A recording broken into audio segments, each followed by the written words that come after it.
Okay, we're gonna try this again because it doesn't make sense that I would lose sound when Nicky comes on. Does that make sense? I don't know, but I think it's an IG conspiracy. I mean, you guys are like real fans because you're sticking with all this nonsense. Apologies, apologies. Fingers are crossed, Jen. Yeah, thank you. I feel the same way. I'm a little bit salty about this. And I have a stink bug on my desk. Terrible, terrible. All right, in the meantime, let's see who can find us. I'm gonna sit this here until I reset up my setup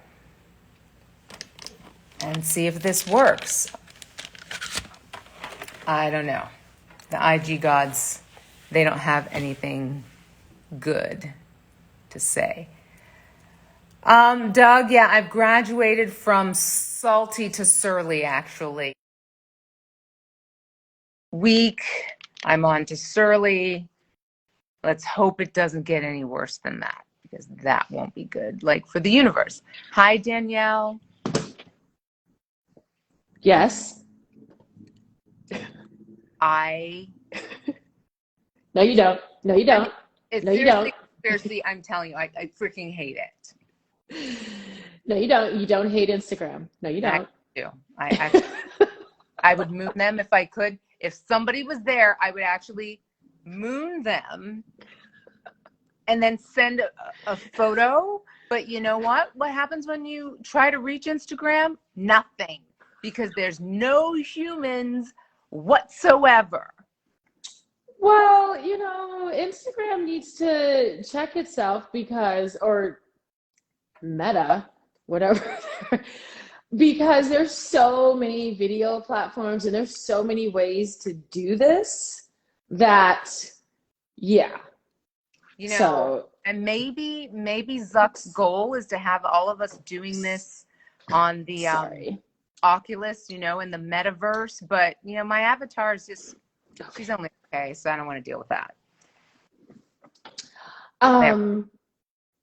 I've been trying to say that you look fabulous.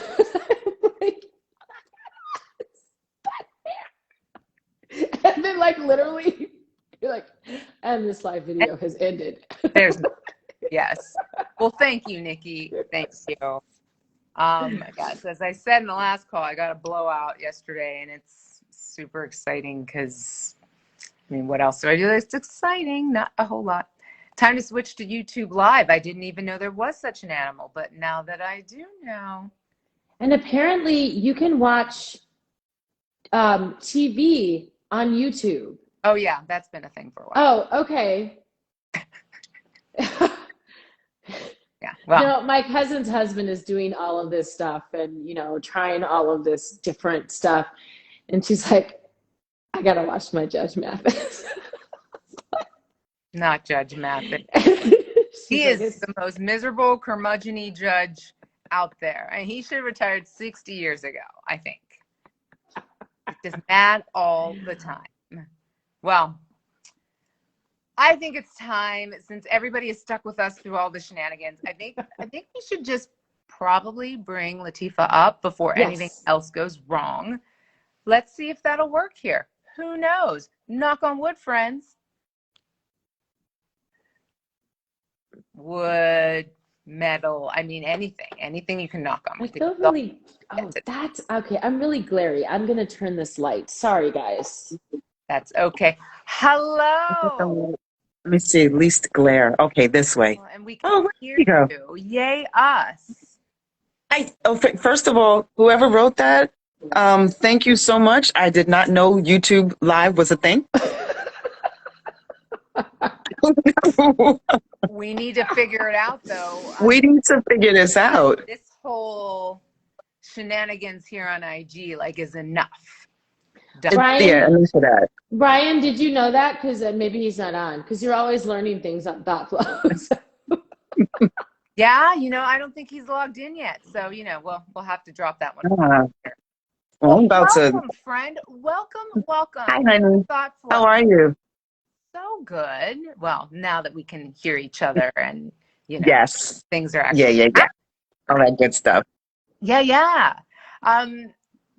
Everyone, this is Lateefah, also known as Empower Fit Chick. And Power Fit Chick. Yes. That name embodies everything about you. So I would love for you to just introduce yourself to our crew here. Tell them all about it. Hey. All right. So Lateefah Fleming here. So President and Chief Motivating Officer of Empower Fit Wellness, LLC. And I have to say that because I paid for that. Hell yeah. But, oh yeah. The Empower Fit started out as just Empower Fit. So it was Empower Fit, which is empowerment through fitness. And then I started to understand there's more to life than just having really pretty muscles. Because I had great muscles and not well here and in my body, my soul was all not at rest and all that good stuff. So you start to understand you have to do more than look good. You have to be well. Oh, And come on. Do we really? Come on. Can't we just look good? Here's the thing. When you're well, you always look good. See? Boom. Right there. When you're well, you always look good. And you see yourself as looking good. If you see that you look good, you're going to conduct yourself that way. Yeah. So you got to feel good and have that beauty, that grace, that deliciousness, that juiciness. It's got to come from the inside. 100%. And then, boom, let it radiate out. So mine is, I'm getting people inside out. So you can tell when people work out with me or train with me because they have a glow. It's not just sweat. Not just sweat. So with my company, we do everything from, I do classes. So I do yoga classes, I do Pilates classes, personal training. But I also, the biggest things, I have retreats. So I do retreats all over the world. I actually have one coming up at the end of March. It's a girls' weekend. So everybody says they can't get away. This is all part of that wellness. Got to get away sometimes to be well. So I have a 4-day weekend to Playa del Carmen. We're in a villa. We're going on a yacht. You know, all the things that girls should do on a girls' weekend. Yes. Yes. Also going to Tanzania and Seychelles, Utah and Colorado and Ghana. So I do all these trips because I want people to understand. Well, I say people, yes, but it is especially women, particularly Black women and women of color. Because a lot of times we're stressed. We're running out and doing all this stuff for everybody, and we're making sure everybody is good. What about us? So I make it so that you can go, not just go, but if you've ever felt you just don't have the money or the time, I'm here to tell you, you have the money. It's somewhere. I can make it so that you can get to places, and we make the time. And that usually also comes with, I also do coaching. I say coaching, but I really call myself a transformation leader because it's about transforming your mindset, because it's the mind that keeps you from doing a lot of things that you can fight for or that you can go towards. And I'm here to get your mind in a different space for you. I also have a huge program that is jumping off at the beginning of April. It's called Soul Unchained, because we need to unchain our souls. But Soul Unchained, it's this holistic approach to going beyond coaching.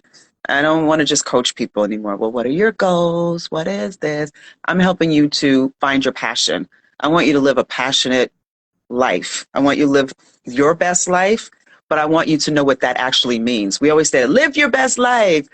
Do you even know what that means? Harmony's already shipping me out. That's so judgy. I need That's a lot just of so this. judgy. But you know what? That's someone said that. Can we pack you for it now? I told you, that's Harmony. She's always trying to ship me out. But that's the deep talk, right? That's the real stuff. You can show up for your business and show up for your clients and all these things and really be dying inside. Because exactly. Your mind isn't right. Your mind isn't in the place to allow you to appreciate even the most basic stuff. Exactly. And that's why I start from the inside out. And before, when it was just Empower Fit, before the wellness came to the company, so to speak, I was always working on the outside. Always. How's my ass look? My muscles good. Boom, boom. How's my abs? You know, I'm not gonna lie, I'm looking pretty good right now. Thank you very much. But I am inside out though. I really am inside out. I just want that to be a t-shirt. How's my ass look? I love it. How's my ass look? I'd wear that shirt. Well, no, not right now. I probably wouldn't wear it now. Yeah, no. So I have a question. If I may, I just want to remind our viewers. So we are just searching high and low for amazing people to come onto the show, to take you deeper, to dive you deeper, to immerse you, to fulfill you in. Absolutely. It's beyond wellness. And so we're just reminding you that we're just,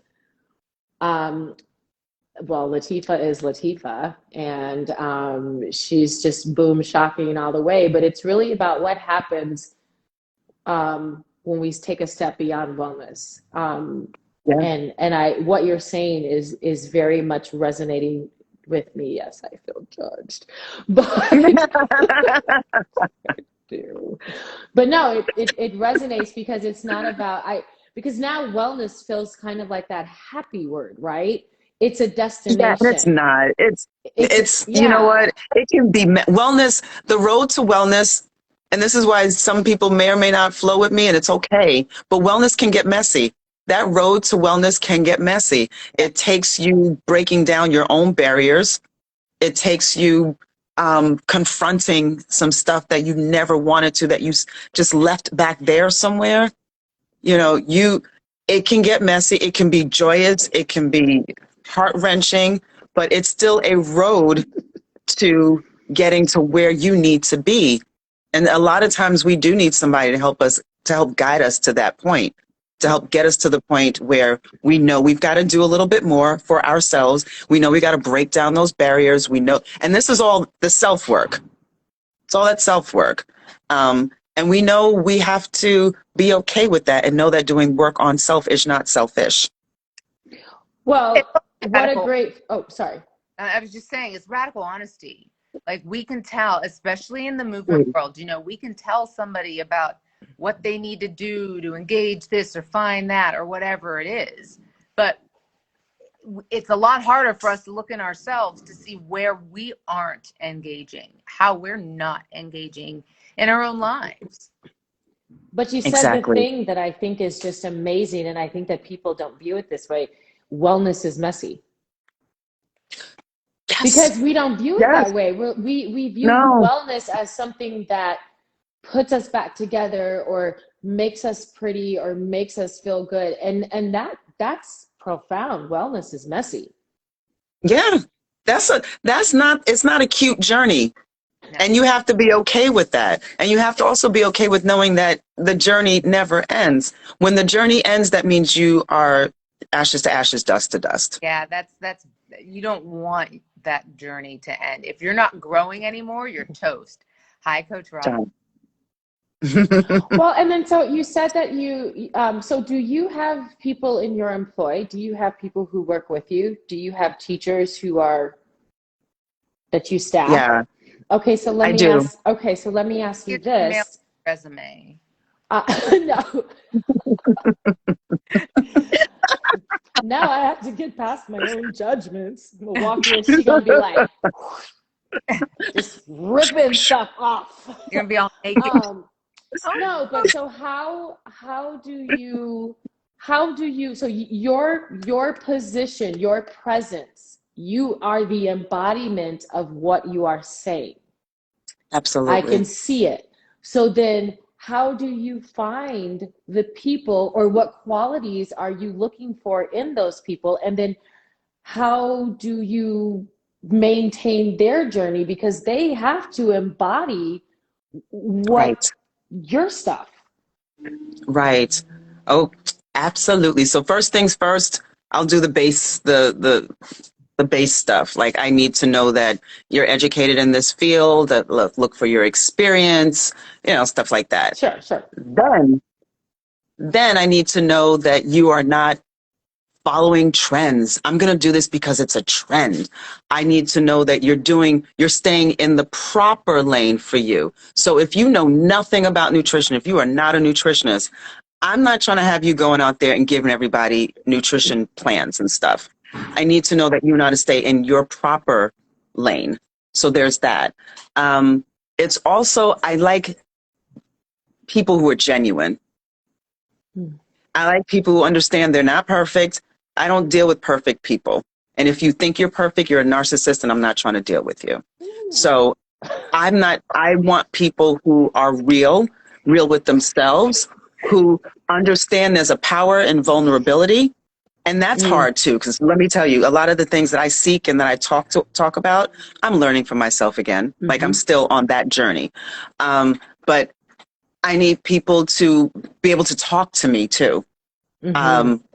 If you can't be, a lot of times it's hard to be very open with everybody. That's fine. But if you can't be open with me and I'm giving you paychecks, or if we're going out and you're a contractor of mine and you feel you can't talk to me, this is not going to be a relationship, and it's not going to happen, because we need open lines of communication. And I need you to be honest with me. I have trainers who work for me now. They're amazing. Actually, one of them is, we met her through Black Girl Pilates, how we all know each other. It's Bridget Duncan, Slam Duncan Wellness. But, I need people that also have the philosophy of working with people and going beyond making them skinny. Yes. Because I tell people, some people are smaller, some people are bigger, some people are in between. But what are you doing for yourself? How are you getting stronger? There are those things. So I'm not trying to have people that are like, I need to make the world skinny. No, you need to make the world strong. You need to get the world. We are on the mission to get people well and strong. We are not on a mission to make them look a certain way. When you treat yourself with love, when you treat yourself with care and honesty, you're already going to look beautiful. It just happens. Your body's going to respond properly. You do Pilates, which is like my base, but you do Pilates 3 or 4 times a week, and you get out there and you try to be active and stuff. Your body's going to be the best it can be for itself, period. Right. So I need people that think in a way that I think, but also are able to think for themselves. I need individuality. I need all of that stuff, but I also need for us to have the same ethics and morals. A stream of consciousness. Absolutely. Oh my gosh, Yeah. what you just said just resonates with me. I have a client who has gone through some fertility issues. I'm going to say this because I know her, and I've known her for years. I'm not judging. I understand her journey from her perspective. That was not my journey. I want to be very clear. But she has created a void in the middle of her body because she cannot do with her body what she thinks she should be able to do. She's gone through the IVFs several times. And so she has created this void in her body. And now she's like, I don't like the way my stomach looks. And like, quite honestly, we had a couple of sessions and I really pushed her and she was over the moon. And I said, okay, ask and you shall receive. And she's like, and she just kept pointing to her stomach. I just want this to be gone. And I was like, okay. And you keep telling it that. So it went away. You created a void. And now you're like, oh, wait, JK.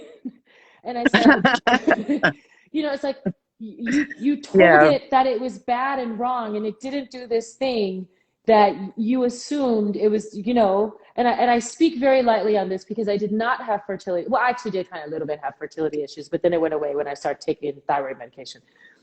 That's a huge thing, people. If your thyroid is off, you will not make the babies. So, if your thyroid is off, a lot of things aren't happening. Right, exactly. But in that moment, when a woman is so focused on getting the seed and making the baby, so she created a void, and now she wants to know why the void won't respond. So I was like, because you told it to go away. And so I Yeah, said, and I said to her, because I try to be very conscious, because it's such raw emotion in her, and I absolutely it is. respect that. And I said, well, I said, here's the deal. I said, when you begin to look at your body as one entity, and you begin to do things because they feel good, and because you want to have more energy, or you want to be stronger, or you want to ride your bike up that hill to work, because it's Hmm. all uphill. And I said, but moving your body and pushing through what Yeah. you've created, you've got to open that door again, and you've got to let it back in. And Right. it's like, it's a complete persona non grata in her body. And it has, yeah, it's weird. It's not Well, weird. But That's it's the judgy. power of the, but that's so much the power of the minds, though. Yes. 100. That's Yes. why we have to work from here. I'll tell you, I said Pilates is my base. I mean, I started in the fitness industry 20 years ago, and I was just doing regular old, dance Right. lessons and stuff like that, dance fitness. But in Pilates, that's studying Pilates, that's where I really understood the concept of mind body. Like now it's a very, oh, mind body. That's what it is now. But what it actually is that's serious shit. Oops, sorry. No. Oh, Oh my please. God. Okay. Yeah. Okay. So that is serious shit right there. Like to be like that mind body connection is real. Yeah. And there's so many things that we can do with our bodies, good or bad, Yep. when we put our minds to it. Because we always say, oh, when you put your mind to it, you can do anything. But guess what? When you put your mind to it, you can't do anything. You know what I mean? Like if you're like, I can't, then you can't. Yeah, I mean, it has to come from within. And I think in a lot of cases, people are still, I don't care what they say, I don't care how much yoga they do, I don't care if they're out there sniffing tea leaves, whatever it is. Not sniffing tea leaves. Not the tea leaves, girl. Okay, sniffing, but whatever it is, I don't know what. But what I do know is that when you are extrinsically motivated, when your motivation is coming from who you see on television, what's in the magazines, what your mother said to you when you were 7, rather than being, Oh my God, that one right there.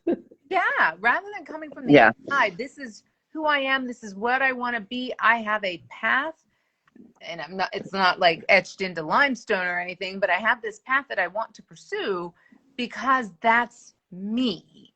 That is who I am. Right. If it's not coming from that deep internal intrinsic place, then Right. my imagery, it's like wearing grandma's underpants. If you're wearing your grandma's underpants, thinking they're not going to fit really well, it might be a little stretched out, I mean, unless you're not one of those, I'm not sure. But Well, your grandma's underpants. I mean, Okay, I'm sorry. That's a new one. But I get it. Get the right britches and you put them on, they just feel right. That's how it is when you're working from within. Right. Right. And it's so important. People have to, you know what? I say it, but you got to be really willing to put in the work. Mm-hmm. Yep. And it's work. Like I said, wellness can get messy. The road to wellness it's not paved in gold. It might have gold, but you know what? Some of it might be gold plated. Ew. And it's funny because that's not, and I'm not trying to be like, oh, it's all so bad, but it's not that it's bad. It's just that you have to be ready. Anything can happen along the way. So just be ready. Know that you're moving towards something good, but understanding also that, yeah, I'm moving towards something good, but sometimes things happen along that road, and it's okay that it's going to go, that's what's happening as you're going along that road. It's like Yeah. failure, right? People look at the idea of failing as being a bad thing, but if you're really, really thinking about it, failure is Right. gold granny panties, harmony. Gold-plated granny panties. Yes. Well, and way to listen to the conversation and bring it all together. I love that. put it all in the bundle. Yeah. You wear that gold-plated stuff, you start to get that rash from the nipple. Yeah. Exactly. And it's peeling on top of that. So like not only do you get a rash, but it's flaking off. Exactly. Yes. Doubly. Oh my gosh.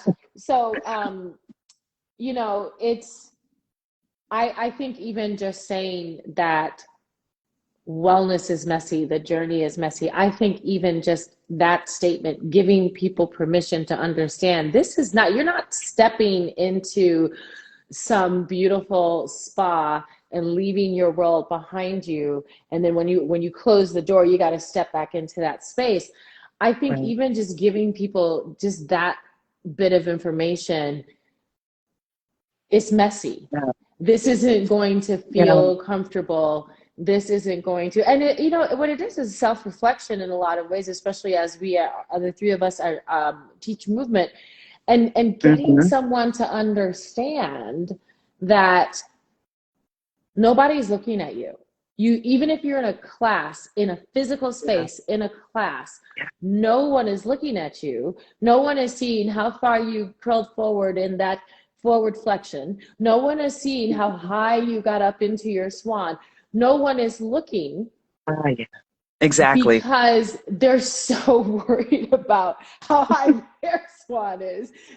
Yes. We all focused on, we have to be focused here. Yes. Yeah. And so, Yeah. and that's an external focus. Like when I see people, you know, when I see people competing in my classes, which doesn't really happen anymore because I just don't like, I weed those people out because I'm like, that's not what I do. And that's not why I'm here. Exactly. But on the rare occasion that someone pops in, tricky now because I'm predominantly on video, but it's like, who are you in competition with? Right. Right. Yeah. You don't know I see this those person. memes like people are in competition with themselves and stuff like that. And even that, I'm like, even the competition part, just unless you are actually out there as a competing athlete, I'm always like, you don't even have to compete with yourself. You know, I push progression over perfection any day. So if you're like, hey, yesterday I could do half a push-up, today I did 2. Boom shaka. Right. You're golden. Are you? And not gold plated. Yep. You're golden. Not plated. Oh no. But even when you look at professional athletes, not all, but I think a significant amount, even when you look at professional athletes competing against each other, full on, this is why you're here. You're here to prove you're the best. There is still a camaraderie amongst them. Absolutely. Yeah. You know, that and is so true. Yeah, there is still not everybody, but for a good number of them, there is a camaraderie. And that is what I hear in you about how you have chosen your people that you work with. And but you're also leading that. Yeah. You're I really try that. to lead by example. I really, really try to lead by example. Well, that is top down. It's the best way to do it. In any organization, you know, I don't care how big the organization is. If it's not coming down from the top, that positivity, that focus forward, that, well, focus within and forward. Mm-hmm. Right. It's usually something else, and that something else is not good. When you're in a group or an organization, it's amazing how one person can be the toe jam that skunks up the whole organization. Sorry. Oh, so I've got 2 from you today. We got your granny panties and your toe jam. We're taking it back old school, Lateefah. Oh, we are going old school. Okay. Someday, really, really big work. Someday. Oh, Sherry, I love you too, honey. Sherry's been writing some gems in here. She was like, about to say, you know, of Sherry, that even diamonds have to go through a process to get their beauty. 100%. Nothing is just amazing. Look at all your supermodels. How many of them have had this and that and the other thing? Oh, we covet that standard. We pursue that standard, which is impossible because they've had help. But thank you for mentioning that. If anyone has seen Linda Evangelista. I did. And oh my gosh. I did see that. And I'm like, she was that one person who had that effect, or who had that, what do you call it, that after that side effect. Geez. Yeah. So, but look at how many people have coveted her beauty. Look at who is the black model from that era? Black and Asian. Naomi Campbell. And Iman. She has, but Naomi Campbell has no hair.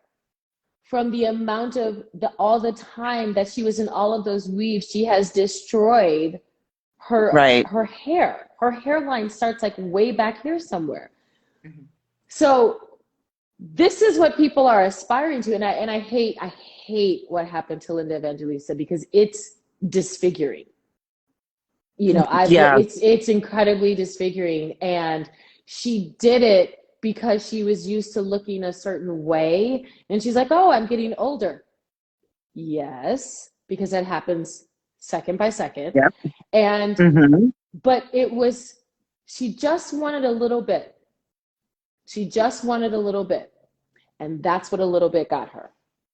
Yeah, if you see her pictures, I really feel for her, though. Absolutely. My God. But my point is, this is what people are aspiring to, and it's not real when we speak about that external. It's not real. Certainly her bone structure is there. Yes, that is her bone structure. Those are her eyes. Right. Yes, she was super uber skinny. But that wasn't enough. And because I would love to see the before pictures, because she doesn't really show the pictures of her when she slowed down modeling. She only they're out there. I'm sure they're somewhere. She keeps showing like all the like 80s stuff. You know, when it was like her, Nicky, Cindy, Naomi, and when they were significantly younger. And so then you go from this really, really, and they're all very, very posed pictures. They're definitely in full regalia, but you don't see her like a year before she decided to do that procedure. And so what did her body look like? Which it may have just looked normal. Like someone. Yeah. Right. But that wasn't enough. And I'm not saying that it wasn't enough. She obviously comes from a very specific world, but these are the choices that, these are the choices, and from a very young age, right? These are the choices that are made, and this is where people are kind of catapulted into, and that can never be undone. Well, I think you also have to look at it too. Look at Cindy Crawford. She looks like she's aged maybe 2 minutes since. Maybe 5. Look at Nancy Campbell. Yes. Turlington, when that's the standard, and I know that they're all friends, but listen, first of all, they're women in a very official business. They're women. And I'm not saying that's what happened. I'm not saying that's why she decided to do it. It may have very well been just about what was in her, but we have to be honest when we're chasing that demon public approval, then there's absolutely no way we can live up to that. There will always be something there that we just can't get right, sadly. Right. Yeah, and they came from an industry where it legit is about your looks. And it's not just about your looks, but a standard that was put out there as to what actually looks good. So it's not just about that. And based on them, they were the standard. They weren't even emulating. They were actually the standard that everyone was aspiring to be like. So it wasn't just them being models. They were. It's the entire aesthetic. It's Twiggy. Remember, Twiggy. We went from Marilyn Monroe was the standard to Twiggy. Sure. But wait. I knew exactly who you were talking about. 100%. Twiggy was an icon. Twiggy was ushered in this ultra thin aesthetic. Yes. Not that she sure did. That's what started it, and that's why we're still in this whole morass now, watching Botched, wondering why people would choose to go to Tijuana for a tummy tuck, And when, you know, when they roll out the ice block because the anesthesiologist isn't there that day, we don't get up and leave, right? No, I mean, of course. My God. Wait, Yeah. What? Is that a thing? You know that Marilyn Monroe had a significant amount of her plastic surgery without anesthesia. Oh, I didn't know that. Yeah. I knew about the surgery. I didn't know about the no anesthesia. I mean, no. It's ass. I mean, I value to go to the dentist. I don't know the reason why, but I just started reading because she was just fascinating for exactly kind of what we were talking about, because she was considered, I mean, she was considered a little heavy at her time. They did ask her to lose weight. I mean, she was a Stepford. They shipped and shaped and molded her and put her together. And I mean, everything. And so I was just fascinated by that because, you know, I wasn't born, but even at that time, the aesthetic was so strong. Mariska Hargitay, who is, I like her. Jane, is it Jane Mansfield? Yes. She is Jane Mansfield. You know what I'm saying? She's her daughter. Yes, thank you. Yes. And Nicky Hargitay, right, the boxer.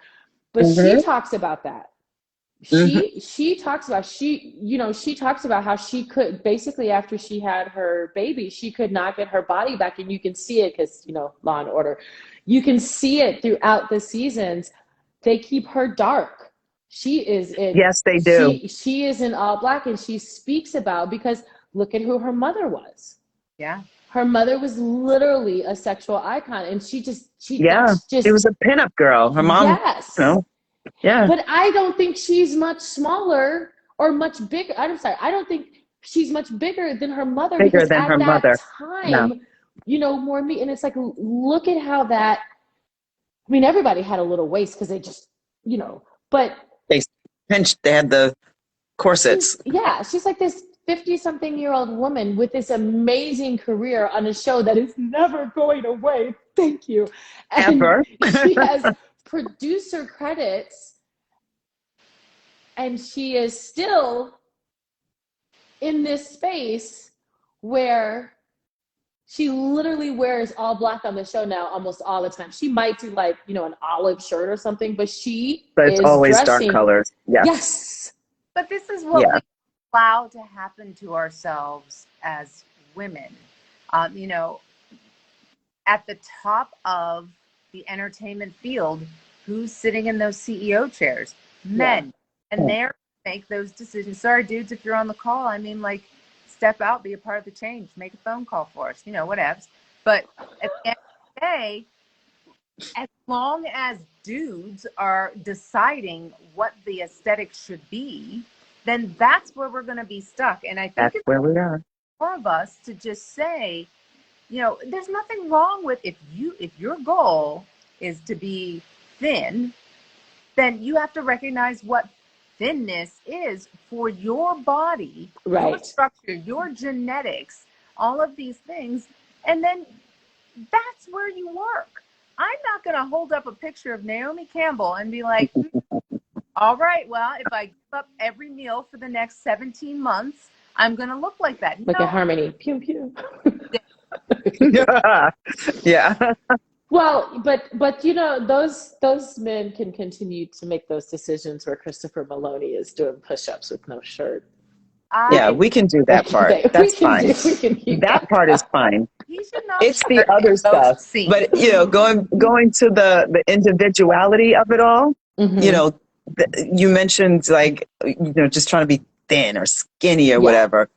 But when you talk about what your body does, it's like, what is your body going to do? How's your body going to respond to all the work that we're going to put it through, and the food that you're going to eat, and the wellness that you're going to give to yourself when you give yourself moments to be still away from the like, what is your body going to look like? How is it going to respond? And it's so individual. And instead of us trying to find, and I put it in quotes, that ideal physique, and I put it in quotes because it's the ideal is something that was put out there. Right. It doesn't fit everybody. It doesn't fit every lifestyle. It doesn't fit every culture or ethnicity. It doesn't fit a lot of different things.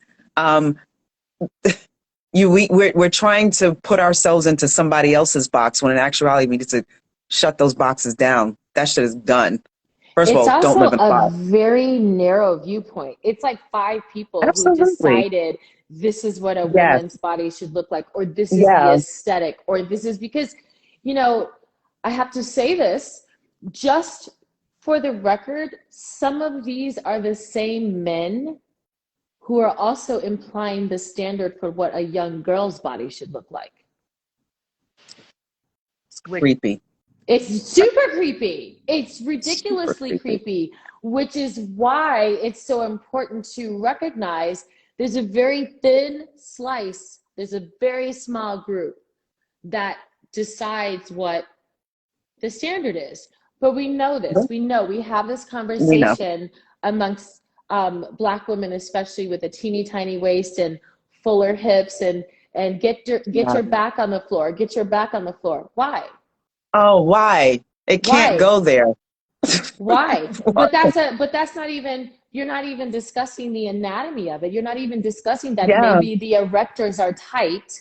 Maybe the back bottom floaty ribs are closing and cinching versus opening and expanding so that you can open through the lower back. But they're looking at it externally and saying, I can't do this because of my butt. It's like, no, your butt's fine. Well,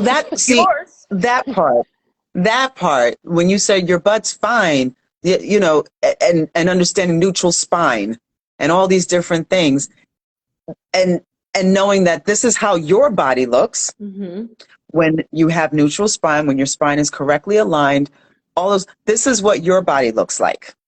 It's not going to look like, my body doesn't look like Misty's body or Nicky's body. They have great bodies, by the way, y'all. But my body doesn't look like theirs. But mine is strong too. But it doesn't make it wrong, doesn't make it right. It means that my strength looks this way. Misty's strength looks that way. Nicky's strength looks that way. So our strength, when our bodies are strong and just, I always use delicious because I like delicious. When our bodies are strong, juicy, and delicious, it's because that's what our bodies are going to do for ourselves. Jill Scott, we made delicious. So.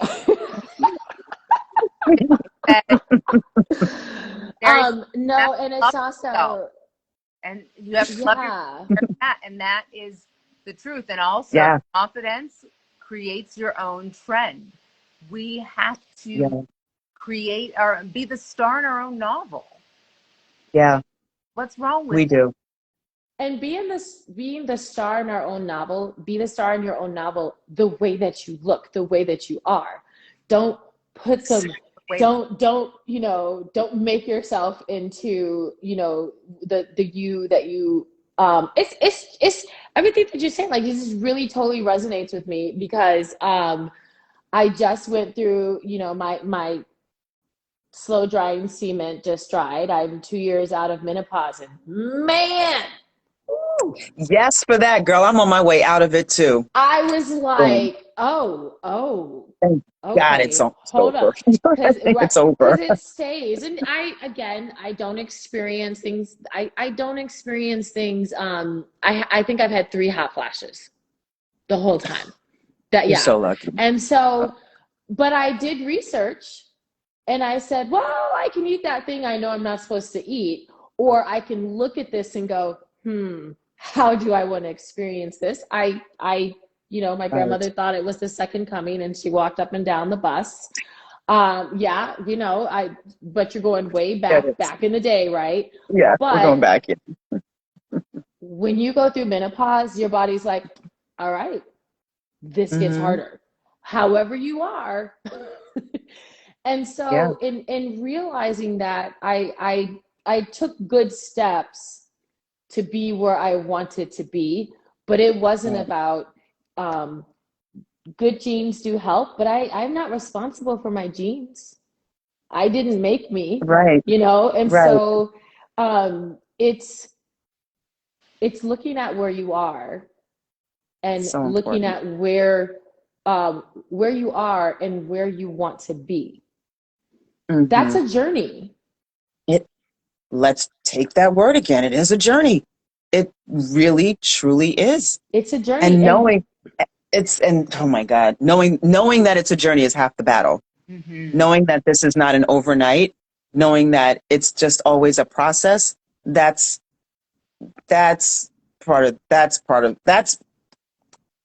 right there is like the icing on the cake, knowing that. Sherry, menopause is a crazy phase, and I'm going to take your word for it because it wasn't crazy for me.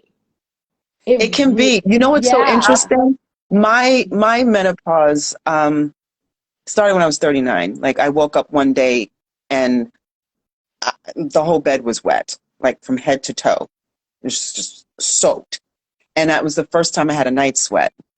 And I didn't understand it. And because I never attributed it to menopause because I was 39. Okay. And I'm like lifting weights all the time. I'm like strong. I'm juicy. How am I supposed to have menopause? What? She's making delicious. I'm so delicious for menopause. What? But then, I went to my doctor, did all the tests and blah, blah, blah. And I was like, what's wrong with me? She was like, yeah, you got menopause. But my doctor was also like, first thing she said, what are you eating? So we had to start. Unfortunately, one of the first things I had to take out of my diet, but it did help, was red wine.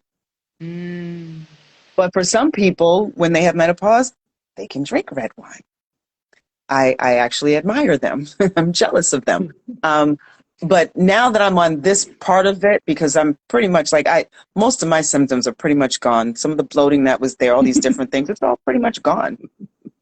Feel like I'm going to have a little relapse if I have some red wine. So I've been sticking to my whites, but, but that's also, I got to go back to that again, an individual journey.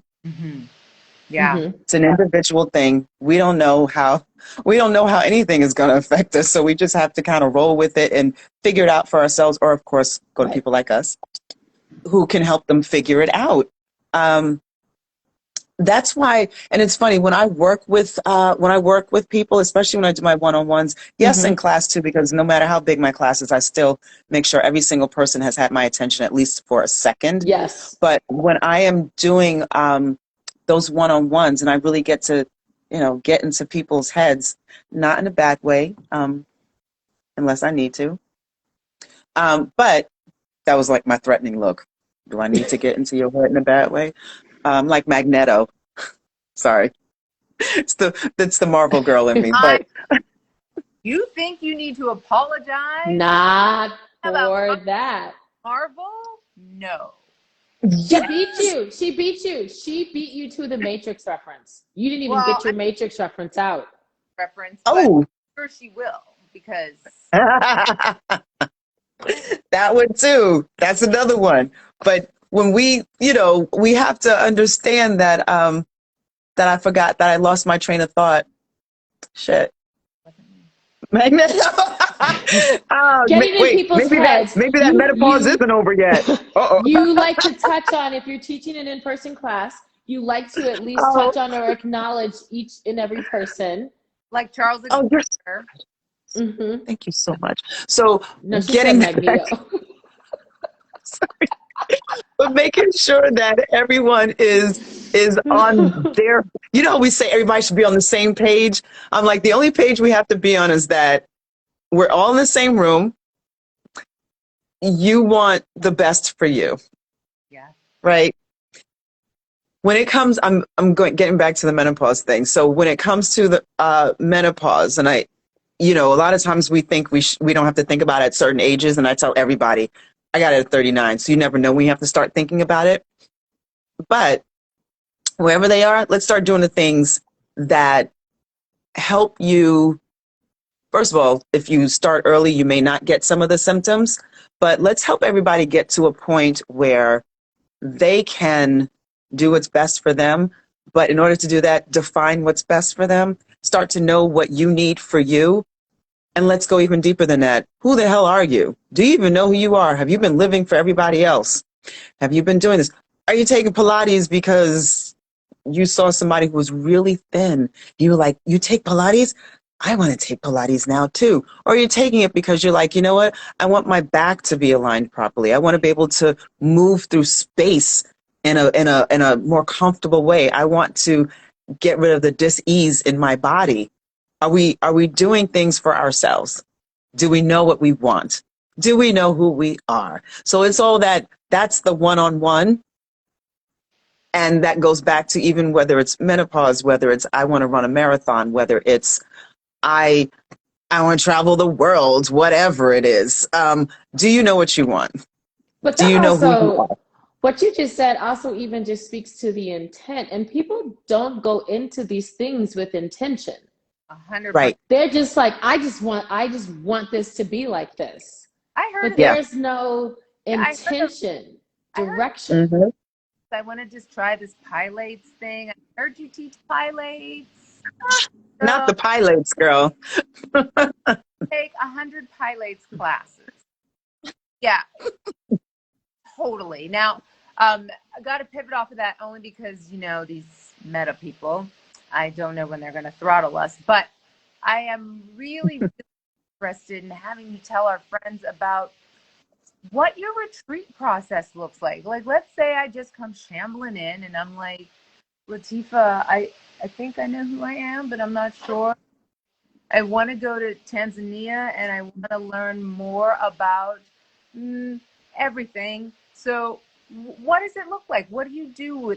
Do I get counseling before? Do we do like what are you taking me through as a newly hoping to be enlightened human being in the Empower Fit community? Well, I always have a conversation with people as soon as they register. They get an email and they get me. You immediately get me. So some people, it's their first time going away from their families or their kids. Or for one woman who's coming to Tanzania, since we're on that, one woman who's coming, it's her first time that she's ever gone out. She's always been in the U.S. and Central America, really Mexico and the Caribbean. That's it. So she's got a little anxiety. So she wants to hear, she wants to hear whatever. She wants to be like, well, are we safe? Are we this? Is this happening? And it goes back to the individual, because some people are like, what's the men like? I don't know. So it is very Are individual. they delicious? I need juicy, delicious. Some people want to be like, I want dark chocolate. One woman was like, I want a man so pale he's transparent. Like, I don't know what people want. So, but people want transparent. Wait, that's the line. What's the retreat for? Well, in Tanzania, do you understand? It's on the equator. Like, that guy caught on fire. Right. I'm like, so that guy And then, would be it depends on the person, though. Everybody wants something different. Everybody comes on these for a different reason. And, I have a thing where I say everyone comes as strangers and leaves as family, right? Even though we're all coming as strangers, we're coming with our own intent. Use that word again. We're coming with our own intent. We still come together as one because we all want to enjoy whatever's going to happen. And what I do is I make the process easy getting there. So the process that's easier, I should say, or I smooth it over a little bit, is helping with anxiety, depending on how far we're going. Helping with the anxiety. I give a whole list of facts on where we're going so that you don't have to sit there and be like, well, I heard, I'm not trying to have your YouTube degree. I need you to hear me because I have people boots on the ground. So, yeah. So I make sure that they understand what I understand because I have people there. So I let them know this is information that's firsthand because it's from the people who are there. And then we go through the process of me talking you through whatever questions you have. I make sure I'm available. About a week before the retreat, now that it's Zoom time, but we do a Zoom. so everybody can at least see each other's faces, which I love. Because, and you need that because sometimes you're in the airport together and like, oh, I know you, especially if you're new, so you getting to fly someplace together. New. You guys all fly together. No, because I did that once or twice. I did that 3 times. Didn't always work well on my end. And there were a lot of complaints, not bad complaints, but it was like, well, I want to use my miles and I like this airline and I want to do this. How about this? You get yourself there. So what I do now is, and that's part of the guidance. What airlines? When do you want to be there? Some people want to get there a day early. You want to get there, but everyone knows that you have to, everybody knows that they have to be there. Let's say everyone has to be there by 3:00. I help and guide them through getting their flights, stuff like that. If you want to know what to pack, there's a whole document I have. How do you pack? Where are we going? Here's what it's like here. Do you have, I love things that are organic, but there are some countries that we've gone to. Nah, honey, you need that old fashioned DEET. So, I let them know that this is the stuff that you need in some of the places that we go. And then when we get there, first night is always welcome dinner. Vanilla is not going to do it. Yeah. Sometimes mosquitoes are more sophisticated than organic tinctures. Sometimes the mosquitoes are waiting to help you unpack your bag. Yeah, someone was like, oh, I have lemongrass. They will lick the lemongrass off of you and then sting you. And, you have to kill them on contact. DEET, they come across you like, bing, and they fall and they die. That's what you need, so... that, but I give them those kinds of things, what kind of place we're staying in or places, because in Tanzania, we're going to Tanzania and Seychelles. So we're like all over the place. So we're staying in 4 different places. When we go to Utah, we're only staying in 2 places because it's Utah and Colorado. When we go to Ghana, we're staying in Accra, but we're going to Kumasi. So I let people know that kind of thing. The other thing is, the retreats are dictated by the location that they're in. Mm-hmm. So if we're not going to do a safari in Panama, we're really just not, but we're doing safari in Tanzania. Yes, absolutely. So we can do things I just did one to Mexico City and Playa del Carmen. It was mostly Mexico City. There are things you can do there that you just don't do in other places. And it's fine. I want people to witness culture firsthand. And I think witnessing culture firsthand also opens up your mind to so many things. Your own possibilities are opened up when you witness other cultures. And when you go without judgment, I was like, what's the word? When you go without judgment. So you learn, people come back to the States and have a whole new way of thinking about things. And I'm trying to open up your mind. I'm trying to get your mind to think something bigger than where your head was before. And for some people, it is, oh, I had no idea people lived like that. It's amazing. It's beautiful. It's so much. And that's all they need. And others are like, wow, being able to talk to these people who are here, being able to learn from them, it gives me so much. And when I go back home, I'm able to open myself up even more to my own possibilities. Yep. When we were in the Maldives, and I am location dropping. When we were in the Maldives. She made delicious. That works. You know what? You get ready to go listen to that song, right? I am too. What we didn't make love, we made delicious. When I was in the Maldives, we had a one of our events, and I say events, but most people wouldn't call it that unless they were there. We went to a sandbar. So we go to this sandbar. It's like this beautiful all white sand, and we're surrounded by the bluest water I've ever seen. It's the Indian Ocean, and we all, after we did yoga in the morning, and we did a sound bath and all of this beautiful stuff, and the sun was coming up. all these different things were happening. And then we had lunch. But here's the thing. Before anybody decided to eat or anything, we all went into the water. And, you know, a little skinny dipping involved because we were like, how many times are we going to be out here? I don't know. So, but there were all these transformations, like all the things that had happened. We had already been there like 4 or 5 days. And by the time people got in that water, people were floating, people were crying, there was all kinds of things going. People were laughing because you're opening yourself up. You've just opened yourself up to all these things. And you had no idea you were ever going to be in this place, in this space, on this little speck on a map. You never knew that. And here you are. And you start to look at your life and you're like, wow, you start to recognize gratitude.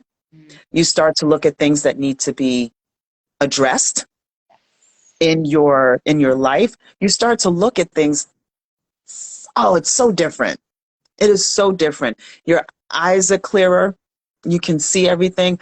Sometimes the bullshit that you were surrounded by, you never even knew it was there. You had no name for it. And now you're like, fuck that. When I go back, peace to that bullshit. So, you know, these are the things that can happen when you go. And the whole time I am there to guide. I keep them small because I call myself a boutique retreat experience.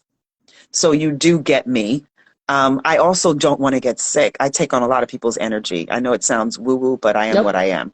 I take on a lot of people's energy, and I'm not trying to be sick. There were a couple of retreats I had early on. I've been doing this. This is my 9th year doing retreats.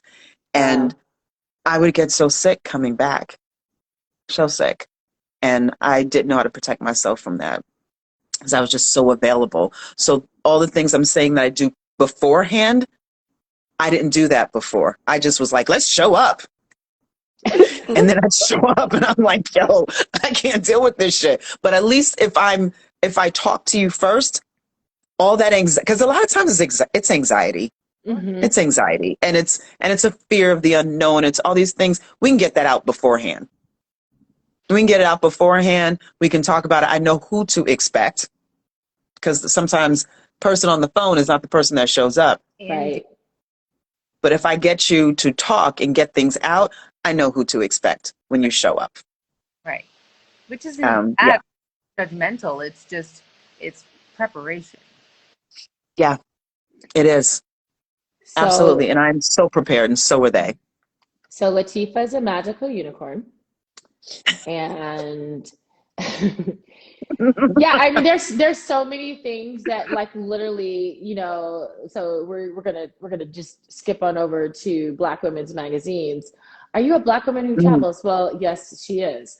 Are you a Black woman who introduces other Black women and other brown women to travel and, you know, aids and guides them on their journey? Well, yes, she is. Are you a Black woman who holds herself accountable and requires that other people hold themselves accountable in order to be in her space? So yeah. And, you know, the thing, name drop away, site drop away, because this misnomer that Black people don't travel, that Black people don't, is so booty, bajiggity, just not juicy. And it's booty bajiggity. So that's 3 things I got from you all today. Booty bajiggity. I know, writing now. It's like, it's all of these things. You are so well traveled, even just in your person. You are, you know what I mean? Like you know you, and that's a thing. It's what we've been talking about. And I'm going to say it, and I hate it, and I know that you heard it. It's not just about you being an articulate person, not because you're Black. You are well traveled in the space that you hold. Yeah. Well said. Oh, wow. Well said. Absolutely. I bet I see that on a t-shirt. Oh, look, hold on. I'm going to tell my assistant not to do that. I'm just kidding. Pew, pew, pew. No, but seriously. And so and that's why I say it's not just enough to say that you're the embodiment of what you speak of. Mm-hmm. You are very, you know, you are doing the do. And yes, you are well traveled in the space that you occupy for sure. And there's a confidence, but it's not hubris. It's not like look at me, I'm doing this thing. And you are creating a place, and you are setting a tone to make it possible for other people to stand in their own spaces with the same yes. strength. And it's so funny. I do say, look at me. You can too. So yeah, because I'm like, look at me. This is, and I've been very open on my posts and stuff about what I deal with on a daily basis. I deal with depression. I am a recovering bulimic. I'm able to speak on those things and say, look, but with all of those things, look at me. Yeah. See who I am and know that whatever, and that's just like the iceberg, tip of the iceberg with my shit. But I'm like, look at me, all my shit, and then look at you with all of yours. Guess what? You can still do stuff. You can still get to a place where you're doing more than functioning. Right. You can get to a place where survival isn't all you're striving for. I used to love being like, I'm a survivor. And it's a good thing to be a survivor. But for me, and what surviving is for me, surviving had me stuck in a place where it was like, well, this is all the things that have happened to me. And I get up every day, and I'm so thankful I get up every day, and I go to bed at night, and then I get up, and then I go to bed and press repeat. For me, that's surviving. That's just surviving. I wanted to get to a point where I was thriving. So for me, thriving means, yes, I get up, but I'm also working on trauma, working on living through, thriving despite. That's what I work on for me. Yeah. And so when do we get to a point where we're like, yes, I survived. Okay, good. Are you ready to thrive now? Right. Hence the travel, hence the program that I spoke about earlier, Soul Unchained. Like when you're ready to go past surviving, when you're ready to go get into a space where you want to know what's up for you. When you're getting to that space where you're like, I know the point I'm at in my life. I know there's more than that. Yeah. I know this isn't it. Yeah. But I don't know what else there is. And for a lot of people, they don't know what that is. Right. And it can be found sometimes in your own living room, sitting at a screen, talking to me. Sometimes that's where it's found. It's great. Sometimes it's found on the shores. You said location drop, boom. Sometimes it's found on the shores of Cuba. Sometimes it's found in the middle of Mexico City. Misty, sometimes it's found like anywhere. See? I'm to Cuba, no matter what, so I will be calling you. But I think what you said is so important because, everyone's on this resilience. But resilience is just exhausting. That's the back. But why do we want to stop at being resilient? Don't we want to thrive? Don't we want to see and explore and experience all of those possibilities? We have to move beyond resilience. And, again, that's kind of buzzword hopping when we're, I'm so resilient. That's great to be resilient, but the journey doesn't stop at resilience. Right. And we've been trained to think that's where it ends. Well, and I'm here to train past that. Yes. Are we being resilient because we keep looping around to some of the similar circumstances that require us to be resilient? There's that hamster wheel that we're just right. Yeah. But, and instead of throwing caution to the wind, jumping off the cliff, not wondering about the parachute because you're not going to fall, but maybe you'll glide. You might even soar. But the need for constant repetitive resilience. So I have a confession to make. Because you said it. Okay. 3 weeks ago on Sunday, I stopped drinking wine because it was, I don't really drink anything else because I'm like, this is ridiculous. This is crazy. I'm drinking it on a daily basis. And I stopped drinking it and I have much greater clarity. I don't know if I have much sense, but I have much greater clarity. And it's like, and I don't miss it. That Right. first week was a little rough. Sunday Yeah. was 3 weeks. And that was a choice that I really needed to make for myself, whether it was because of the sugar, whether it was because I was self-medicating, was becoming dependent. And I was like, ooh, this probably isn't a good idea.